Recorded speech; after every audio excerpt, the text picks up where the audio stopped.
For as long as we have told each other stories, monsters in the dark have been a source of fascination for us. The suspense, the fear of the unknown, and the thought, could this really happen, keep listeners on the edge of their seats. Of all the horror stories we tell, none has grabbed the fascination of audiences quite like that of the zombie. These horrific beings, not quite alive, but not quite dead, cling to our nightmares. Sometimes it's a virus that's escaped from a lab. Other times, it's a contaminant in our food. Often, it arises seemingly out of nowhere and is spread to humans through the bite of an infected animal. From there, it rips through our population like wildfire, leading to the near extinction of our species. These stories lead us to believe that all it takes is one slip up at a biochemical research facility or a happen chance evolution of a wild virus to end humanity. But in reality, how far are we from this? How possible is it that a simple virus can cause us to lose control, to rage against our friends and our family, and become monsters ourselves, spreading our infection through an uncontrollable urge to bite anything or anyone around us? The reality of this is closer than you think. In today's episode, we'll be discussing a virus that came very close to giving us this reality. Spread by the bite of an animal, it causes its victim to become anxious, agitated, and paranoid. They can experience confusion, hallucinations, and sheer inconsolable terror. Ultimately, almost every single person afflicted with this pathogen will succumb to their illness. For thousands of years, onlookers to this horror have been completely powerless to stop it from consuming its victims. It has gone by a number of names over the years. The ancient Greeks called it Lyssa, their word for violence. The Romans referred to it as rabere, to rave. In Sanskrit, Rabies, meaning rage. We now refer to it simply as rabies.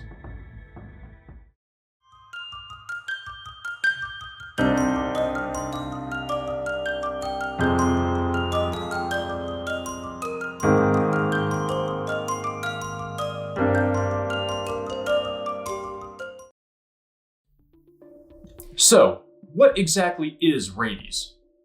It's a microscopic organism belonging to the Lyssa virus family, which is spread from host to host through bodily fluids, most often saliva. It's ludicrously small, being only 1/500th the width of a human hair.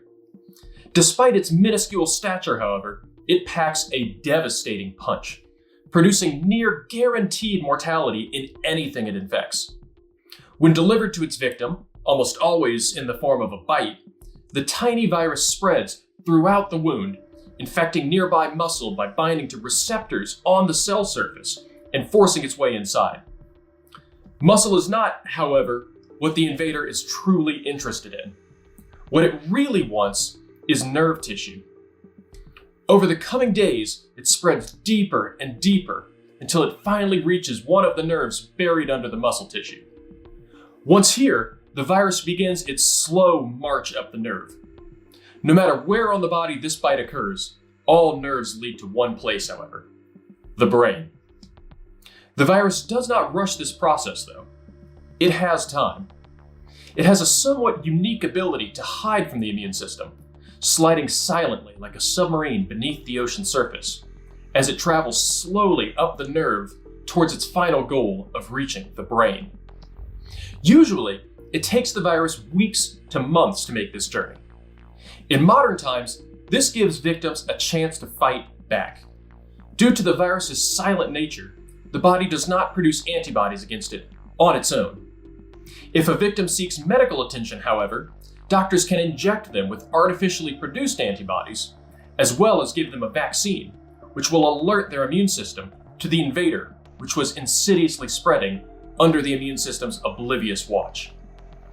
If, however, the victim does not get this treatment before the virus reaches the brain, there is essentially no chance for survival. Once rooted in the brain, rabies is next to impossible to shake loose. Even with the relatively large window with which to receive treatment, this happens more often than you would think, as the virus usually produces no symptoms before this point.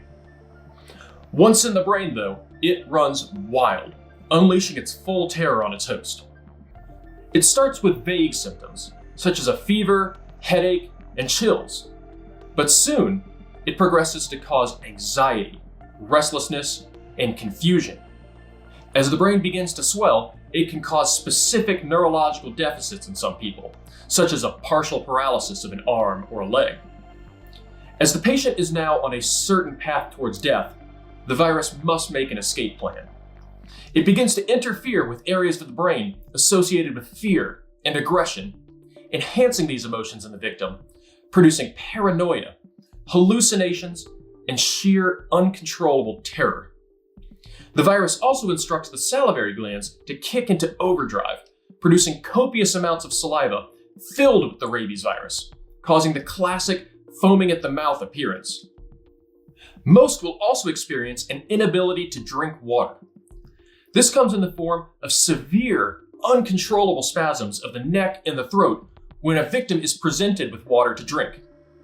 In some, even the thought of drinking water can elicit these extreme spasms. This is so pronounced and so severe that many once referred to the disease by this symptom alone, hydrophobia. This effect is not completely random, however. It serves the specific purpose of preventing the victim from swallowing the excessive quantity of saliva building in their mouth, thereby maximizing the amount of infectious material available to spread the nightmarish disease. At this point, if not appropriately quarantined, the victim, human or animal, might lash out, biting a nearby bystander and starting the cycle all over again. To most, this likely sounds exactly like the makings of a zombie apocalypse movie. So why has it not ripped through the population, turning all of us into violent beasts, desperate to spread our contagion as far and as wide as possible by biting anyone or anything that gets within reach? First, unlike most animals, humans are much less likely to express fear and aggression in the form of biting, minimizing transmission. Second, the virus moves very slowly, providing plenty of time for infected humans to be isolated and for appropriate precautions to be taken to prevent spread of the disease. Thankfully, these two conditions nearly eliminate the risk of spread between humans. In animals, however, neither of these features are present, meaning that the virus can run rampant if given the right conditions. For this reason, virtually every single case of rabies in humans is due to the bite of an animal. How long, however, have humans had to live in fear of perhaps one of the most terrifying fates imaginable? It's hard to tell when exactly rabies started affecting humans. In previous episodes, we have been able to lay out a clear timeline of when a pathogen gained its ability to infect humans. But due to the rapidly evolving nature of viral genetic material, it is nearly impossible to track the evolutionary history of viruses to anywhere near the degree of larger and more complex organisms such as bacteria or fungi. Because of this, all we really have to work with is the historical record. The first ever mention of what was probably rabies comes from two ancient cuneiform tablets, written in approximately 2000 BC by the Mesopotamians. Unlike many first mentions of disease, however, this was not a medical text. Instead, it was a set of legal codes, the Laws of Ishuna, written by ancient Mesopotamians in what is now modern-day Iraq. In this text, they impose a heavy fine if the owner of a rabid dog bites another person, who later then dies of the same illness. Other texts from the following several hundred years recognized the symptoms of the disease and attempted as best they could to provide remedies. Impressively, even these early texts suspected saliva as the cause of the disease. One read, "Its seed coagulates on the dog's teeth. Where it has bitten, has left its consequence." Unfortunately, though, early healers were powerless to help the afflicted, recommending a salve of herbs on the site of the bite as their best medication. Interestingly, they also suspected that dogs were more likely to become rabid during lunar eclipses, likely influencing later werewolf folktales. Other healers in this region and around this time recommended several incantations as their best treatments. One of the more notable of these included a recited dialogue between Marduk, the god of healing, and his father Enki. In this, Marduk begs his father to heal the afflicted. The fact that these people believed that even their god of healing was powerless in the face of rabies speaks strongly to its severity. Over the next millennium, more cultures would mention rabies, including the ancient Indians, the Chinese, Egyptians, Greeks, Romans, as well as several groups found in the Middle East. Unfortunately, however, all of these groups were completely powerless to stop the disease, and typically recommended either faith-based healing or magic. The prevalence of this disease was evident over the coming centuries, as many, if not most, of the famous physicians and philosophers of antiquity made mention of the disease. Aristotle, Hippocrates, Cicero, and Galen, as well as several Chinese healers, all wrote about the ailment and progressively improved understanding of its clinical course. In a famous ancient Chinese medical text, Emergency Formulas to Keep Up One's Sleeves, the authors described the clinical course quite accurately, although they made the highly unfortunate and quite disgusting recommendation of rubbing brain tissues from the biting animal into the wound, a technique which almost certainly resulted in even more spread of rabies, if it didn't kill those who used it outright from bacterial wound infection. The first solid recommendation for the prevention of rabies came from the Persian Avesta, which was written sometime between 2 and 400 BC. It gave the somewhat obvious advice to avoid being bitten by a rabid dog, although the author implied that he had gotten this knowledge from an even more ancient and now lost text. Around 60 AD, Columella, a Roman writer, wrote of the shepherds in his region who routinely removed the tails of their dogs, thereby reducing the risk of being bitten by an infected animal. Several authors of this time recommended cauterization, or the application of extreme heat, usually in the form of a red-hot iron to the wound. Though exquisitely painful, this likely was at least mildly helpful in reducing the risk of acquiring the disease. For the next 1,000 years, the literature on rabies was quite grim. To take a slightly cynical and somewhat simplistic view of medicine in this era, it was largely ineffective. If people recovered from their diseases, it was most likely to be due to the passage of time than of any specific remedy applied by a doctor. But without randomized clinical trials, doctors could easily attribute their patients' healing to their specialized care. This was not, however, the case with rabies. With a 100% mortality rate, it was painfully obvious that no method of healing was even vaguely effective, and most were discontinued soon after they were proposed. As time progressed into the Middle Ages, more authors, particularly in the Middle East, wrote of the great importance of quarantining infected dogs and controlling wild animal populations within cities.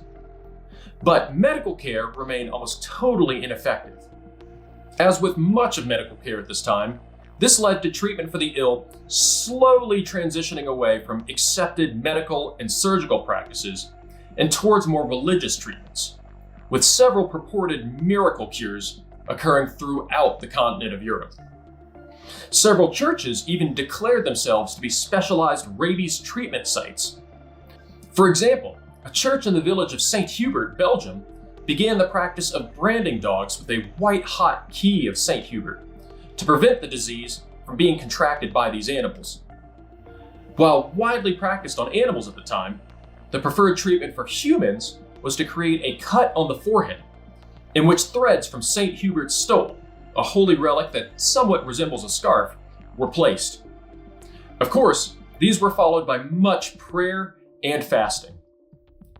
The Renaissance, however, began to call into question these practices, with several textbooks and writings on the subject condemning these treatments as superstitions. Writers of this time once again emphasized the infectious nature of saliva and recommended cleaning bite wounds as a routine practice. The revival of a more scientific understanding of the disease had a somewhat sinister effect, however, when a Polish-Lithuanian artillery general, Kazimierz Siemiekowicz, attempted an early form of biological warfare by firing hollow shells containing the saliva of rabid animals at his enemies. With the discovery and colonization of the Americas by Europeans in the 1500s, rabies rapidly spread to this part of the world. Interestingly, the Aztec actually had a word for rabies prior to the arrival of Europeans, although evidently they considered it to be an exceedingly rare disease. After European colonization, rabies rapidly became widespread in North and South America. It's also unclear if rabies existed in any meaningful amounts in Africa prior to it being colonized by Europeans in the 18th and 19th century. But after that, the Europeans routinely reported cases in their African colonies. Up through the 1800s, surprising progress was made, at least in Europe, in the control of rabies, primarily through the reduction in the large number of wild animals in cities.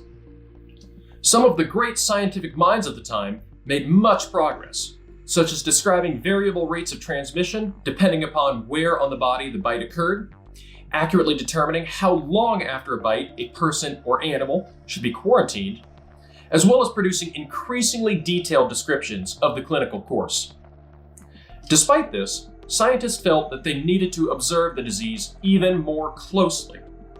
Several of them, including the famed chemist and microbiologist Louis Pasteur, strongly advocated for inoculating prisoners who were sentenced to death so that the disease could be observed more closely. Fortunately, however, this was never put into effect. Treatments in the early 1800s, similar to the last 2,000 years, were largely superstitious or otherwise ineffective.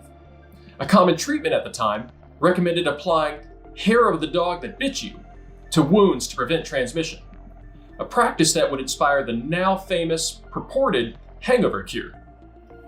Another preventative treatment involved eating foods flavored with dog rose root, probably because of the link between the name of the root and the dog, the most common route of transmission. As not all bites transmit the disease, these practices had persisted for at least several hundred years, on the illusion that they had been the reason that certain bites did not cause disease. It was still clear, though, that no treatments were effective for symptomatic disease. As scientific thinking in the 1700s rapidly grew in popularity, religious practices began to lose their foothold in the treatment of rabies. The return to medical treatments, however, did not provide relief for patients. Several European doctors, looking for ancient wisdom in Greek texts, revived a practice recommended by the philosopher Celsus to plunge their patients in either ice-cold water or scalding hot oil.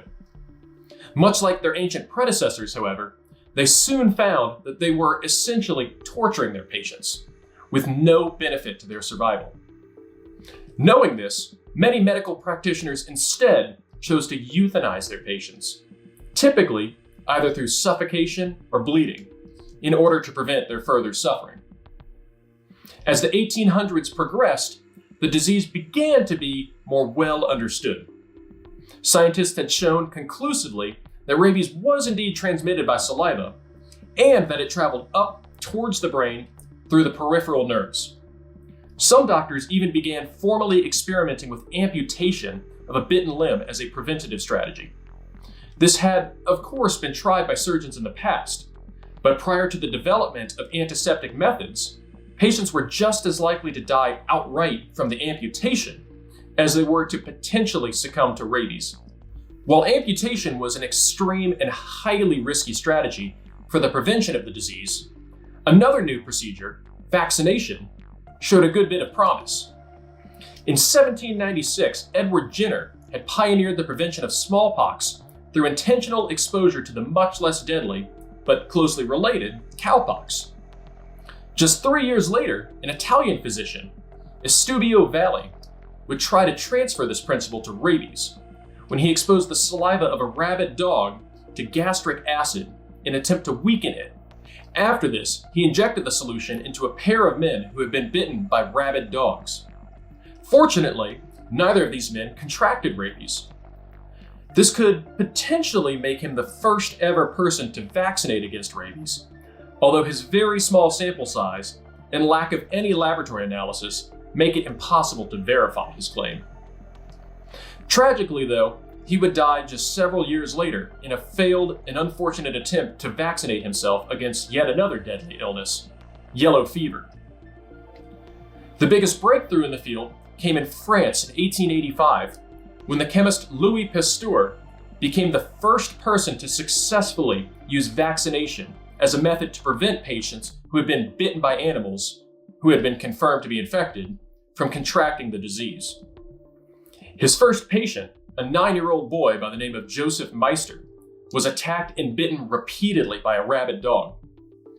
His doctors, desperate to do anything to help the boy, summoned Pasteur to use his new vaccine, which he did for the first time ever on July 6, 1885. Uncertain, though, how much protection the vaccine would confer, Lister chose to vaccinate the boy 11 more times over the coming weeks. Ultimately, the boy would survive this ordeal. Fascinatingly, the boy would also go on to become the first person ever to receive a rabies booster vaccine several years later when, now working as a laboratory assistant to Pasteur, he was bitten by an experimental guinea pig who had rabies. Reportedly, this dose made the boy quite ill, but he once again did not contract the disease. It had been over 3,800 years since the disease was first described, but now physicians finally had a useful tool to prevent those exposed to rabies from contracting the illness. Much to the surprise of researchers, it was also extraordinarily effective, with first publications on the vaccine reporting failure rates of only 1 in every 500 patients. In the coming years, dozens of rabies centers would open up all over the world for post-exposure vaccination. Now, as long as patients were vaccinated before symptoms started, they were protected from contracting the disease. Unfortunately, though, it was still totally ineffective if given after symptoms started. In the coming 20 years, incremental improvements were made to Pasteur's vaccine until a refined version, which was made with sheep brain, was finally brought to market in 1911. Fascinatingly, this vaccine remained the most common formulation in the world for almost 90 years. More modern, improved versions of the vaccine were, of course, developed for use in wealthier countries, usually in combination with an antibody solution. But the 1911 vaccine, being highly effective as well as quite inexpensive, saw widespread use globally until as late as 2015. So, where does that leave us today? In 1971, an oral vaccine was developed for use on wildlife. Its aggressive implementation in developed countries has led to a drastic reduction in rates of rabies in these areas. Still, though, attempts to eliminate the virus entirely have only been partially successful. Many European countries, such as the United Kingdom, France, Italy, Belgium, and Switzerland, as well as many other regions, including Hawaii, have eradicated the disease. The United States, though, with its vast size and large swaths of uninhabited forests, has so far been unable to completely eradicate the disease, although rates are far lower than they were at the turn of the century. As of now, only about 5 cases of symptomatic rabies are reported in humans each year in the United States. Regions without as much public health infrastructure, however, have struggled to rein in rates of rabies in the animal population, and thousands of people are still diagnosed annually in these regions. For those who are diagnosed with rabies, what now can be done? With thousands of years of progress, surely we can do something. The unfortunate answer is almost always no. Even in 2025, we are almost as powerless as the ancient Mesopotamians, dunking the afflicted in hot oil and desperately praying for a miracle. But the key word here is almost. While even with highly advanced medical care, this diagnosis still means almost certain death, there is, however small, a chance for survival. In 2004, a teenage girl from Wisconsin, Jenna Geese, was bitten by a bat that she rescued from a church. Not thinking much of it, she didn't seek medical care at that time. 3 weeks later, though, when she started experiencing fatigue, double vision, and a tingling sensation in her left arm, her parents decided to bring her to the hospital, where she was unfortunately diagnosed with rabies. Her doctors, desperate to try anything, devised a Hail Mary plan to save the girl. They knew that rabies usually ultimately killed its victim by either compromising their ability to breathe through severe muscle spasms or by sending faulty signals to the heart, triggering a lethal arrhythmia. They theorized that if they could heavily sedate her brain function and effectively place her in a medically induced coma, it might buy her immune system enough time to find a way to fend off the invader. For good measure, they also gave her heavy doses of antivirals, which had shown to be effective against other viral diseases, but were completely unproven in rabies. For the next week, she barely clung to life, being supported by nearly every critical care intervention that modern medicine had to offer. Amazingly, though, she soon began to show signs that her body was fighting the invader, and she was weaned out of her coma in the following week. While she showed clear signs that her brain had been injured, over the next year she gradually recovered nearly all of her functions, and several years later actually graduated from college with a degree in biology. Over the coming years, the now famous Milwaukee Protocol was tried again and again, almost always resulting in tragic failure. It managed to produce a small handful of other survivals, but was still overwhelmingly unsuccessful, which called into doubt the clinical reasoning behind the treatment.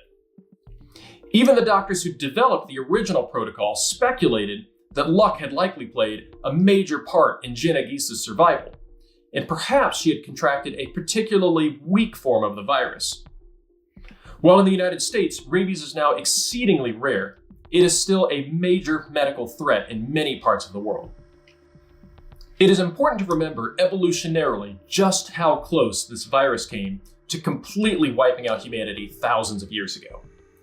Just a little bit more contagious, or causing a little bit more aggression in its human hosts, and it easily could have destroyed us. It stands alone as by far the most lethal pathogen humanity has ever encountered, and is not likely to be eradicated anytime soon.